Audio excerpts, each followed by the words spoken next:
So ngayon guys, ipapakita ko sa inyo dito sa Revit kung paano mag-automate ng mga creation ng sheets, drawing numbers, scales, tsaka callout numbers. Number one talaga ang Revit guys in terms of project documentations. Kaya siya yung nagiging model ko at ginagaya ko yung ang kanyang approach pag-create at pag-automate ng mga sheets doon sa AutoCAD.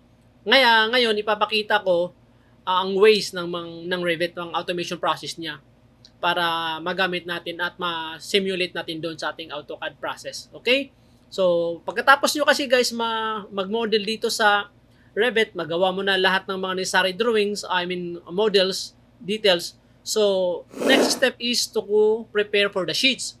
Dito kasi sa Revit, dito punta ka lang dito sa under na kanyang may properties ng sheets, i-right click mo lang and then you will just click new sheet. Pili ka sa mga options dito sa title block. So in this case, pipiliin ko lang itong 30 by 42 na title blocks. Tapos click natin OK. By clicking that one out, it will automatically display predetermined or pre-configured title blocks. So ngayon, dito sa sheets, magkaroon siya ng default number na A4 na naka-unnamed pa. So palitan natin ang kanyang sheet number dito sa properties window. Lagyan lang natin A1. Tapos pangalanan natin ang kanyang sheet name na let's say floor plans. Then press enter and apply. So automatically ang ating title blocks magkaroon na ng sheet name na floor plans at saka yung sheet number niya A1 na. Ganun ka efficient dito sa Revit, which is na ginagaya ko nga doon sa AutoCAD process ko. So ngayon, pag ma-prepare mo na yung title block or yung sheets, punta ka lang dito sa project browser. Hanapin mo yung ground floor plan, select mo yan dito under your project browser and then click and drag. So, i-click mo lang siya at i-adjust mo itong line sa kanyang name view. Pwede mo rin i-drag yan dito somewhere sa gitna. Tapos na yung ground floor plan mo. 'Di ba? Ganun kabilis. So, kung magdagdag pa tayo guys ng another sheets, let's say, right click, new sheet, and then piliin natin yung title blocks. And then, pangalanan natin siya dito sa kanyang properties na elevations and sections. Halimbawa lang guys. So ngayon, na-define na natin na kanyang sheet name. Punta tayo dito sa project browser. Hanapin natin ang kanyang dito east elevation. So click and drag ulit. Tapos pick ka lang dito sa drawing area is adjust mo lang kanyang lines at saka dito yung north elevation. Click and drag ulit. Ilagay lang natin siya, adjust mo lang itong line sa kanyang name view, tapos igitna mo na lang para maganda namang tingnan. Tapos kung ilagay pa natin guys ang kanyang sections, i-click and drag ulit. And then, click mo lang, and ganun pa ulit-ulit ang proseso nito guys, ganun siya kadaling intindihin. Tapos, ito pang longitudinal section, click and drag, at pwede mo siyang ma-align. So, ganun na ulit, move mo lang siya, at meron ka ng, tawag nito, elevation na sections. At ito pa guys, kung balikan natin yung floor plans niya, ito, kung papasok ako sa loob ng viewport ng ating floor plans, kung napapansin nyo guys, itong call out numbers niya sa kanyang section, once na i-double click mo yan, you will be redirected to the section drawings. Diba? Napaka-efficient niya. Automatically i-redirect ka niya.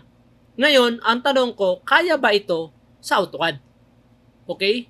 So, bear with me guys dahil ipapakita ko sa inyo itong mga automation process na ginawa ng Revit. Ipapakita ko sa inyo kung paano natin magaya o ma-simulate ang approach ng automation process na sa AutoCAD. So ngayon, punta ako sa aking AutoCAD guys. So ito yung may example existing project na ako dito na naka-setup na. Buksan ko lang kanyang A2 na sheets na kung saan meron na ako naka-prepare ng mga building plans and elevations. So ngayon guys, ipapakita ko sa inyo, ulit, i-delete ko lang itong aking ground floor plan at roof plan, itong tatlong views, kasi i-recreate ko siya, which is similar approach doon sa Revit. Okay? So, na-delete na siya guys. So ngayon, pupunta ako dito sa aking palette, hanapin ko yung aking ground floor plan. For example lang, na tawag dito, yung floor plan ang ating ilalagay dito sa sheets. So, hanapin ko yung aking floor plan. So, which is, ito po yon. I-select ko lang yung ground floor plan. I-select and drag lang din dito sa AutoCAD sheets. So, parang Revit lang talaga. I-adjust mo lang ang kanyang drawing name lines. Tapos, ganun. Tapos, i-move mo lang siya para hindi siya nakaharang at pwede ka rin gumamit sa aking custom command na automatic na mag-align siya on the middle. So, ngayon, meron na tayong ground floor plan. Ganun kabilis din dito sa AutoCAD. Kaya nga, kung ang ginagamit nyo pang approach or yung tinatawag kong standard drawing method sa AutoCAD, way behind na po kayo guys. Kaya I strongly suggest na you will take my 5D AutoCAD drafting challenge dahil pinapaliwanag ko to talaga step by step kung paano pag-set up, paano paggawa ng mga templates. Kaya napakagandang time saver ito na approach. Tapos hanapin ko naman yung roof plan. So dito hanapin ko lang roof plan. Katulad lang talaga sa Revit guys. Kaya I really recommend na you will register or enroll to my 5D AutoCAD drafting challenge. Okay? So yan, ganun lang din siya. I-adjust mo lang yung lines ng kanyang drawing names para hindi naman masagwang tingnan. Tapos gamitin nyo yung aking custom command to align on the center. So ganun lang siya guys. Okay? So yung section at mga elevation na set up ko na rin yan sa aking sheet A3. So ngayon, ang ipapakita ko guys, paano tayo maka-generate automatically ng mga call-out numbers. Halimbawa itong section guys, meron dapat talagang drawing call-out numbers dyan na kung saan hindi na siya manually na i-input mo. Kasi nga, kung merong manual intervention ang drawings mo, mataas talaga ang chance na magkakamali ka. Alright? So ngayon, papakita ko sa inyo paano tayo makagawa ng mga call-out numbers dyan. So hanapin lang natin dito sa ating palette ang halimbawa itong ground floor plan, yan, dito sa sheet na ito. Tapos, dahil section yan at nagawa ko na yung section view ko dito, hanapin ko na lang yung aking section view na na-set up ko na, which is ito yun, under section, under cross-section, yan, na-set up ko na. I-right-click ko lang yan, tapos mag-place ako ng call-out number. Yan, ilalagay ko lang siya.